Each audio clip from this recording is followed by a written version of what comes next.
Thank you. Good evening, Louise. I'm so sorry that Ben and I can't be here this evening to celebrate yours and Paul's Citizen of the Year. It's so well deserved. You guys have just done so much for so many different organizations in town, and we love you for it. You guys have been instrumental in raising so much money, helping the Historic Society, Friends of the Library, your philanthropies, Kiwanis. You've just done so much for us that we can't thank you enough. We really will all miss Paul and think about him and keep him in our hearts forever. But again, thank you so much and congratulations, Louise. It's very, very well deserved. I'm thrilled that you guys are the first couple to ever get Citizen of the Year. Thanks and good night.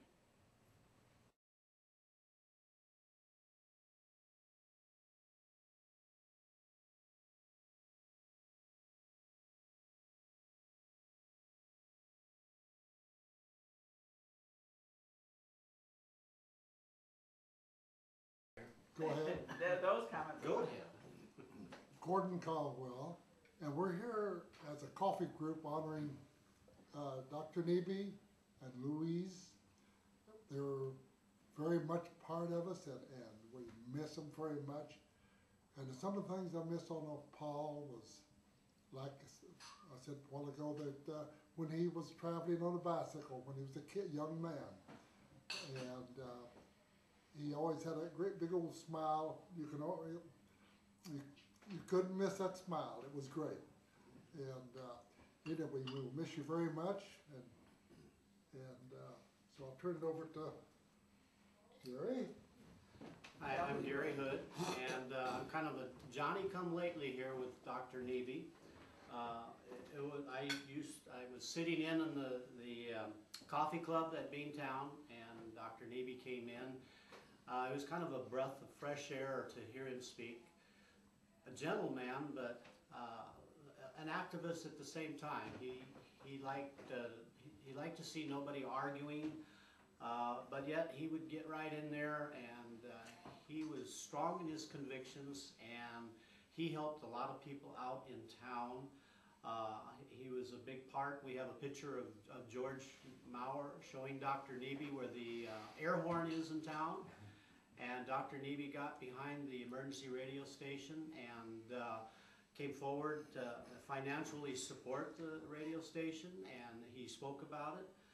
And when we would talk in the group, he would listen for a while, and then he would come up, and he really had some good things to say. He had a lot of good information.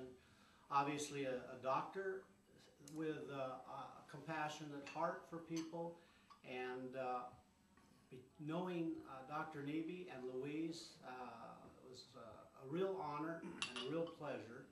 And I always speak fondly of the coffee club, or there's been other names for the coffee club. But it's been an honor, and I've heard a lot of good stories from Dr. Neiby, and pass it on to Mr. Paul Duncan. Hold on. Many years ago, the hard way, the day after Christmas, I fell out of the garage, whatever you want to call it, and I fractured 5 ribs. Now, I had a family doctor, George Sonneborn. I found out later that they were partners. And so Dr. Neiby was the surgeon. And so Sonneborn called in Paul Neiby to take care of my fracture. And so we become very good friends through this medical association. And he was always willing to talk about his SierraMadre. He was really loved it, and he was trying to get all of the history together and get a door and that sort of thing, whatever he wanted to call it. He tried to put it in. And there was a span where I didn't see him for a while because I didn't fall out of garages. And then I become one of the coffee people, and then he joined. Somebody, I don't know who brought him in, but it was a real addition to our group. I met his wife later. I didn't meet her when it was a medical association. and she was an absolute doll and made a real addition. And we're going to really miss Doc because he was great. He had fantastic stories. If he were here, he could fill many pages with that. Don't forget to tell the story about how you disturbed the doctor. You snuck into the IC room and told him, I love it. and told him he was your grandfather. He was sick. He was sick, and we wanted to visit him at the hospital. And when we got there, they said that he had to. How would I go though? He had to be.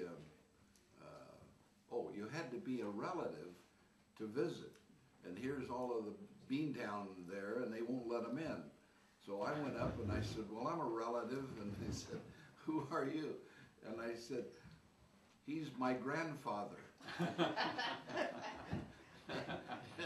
He said that disturbed him when he saw you come and walk across the floor and heard the story. He never forgot that.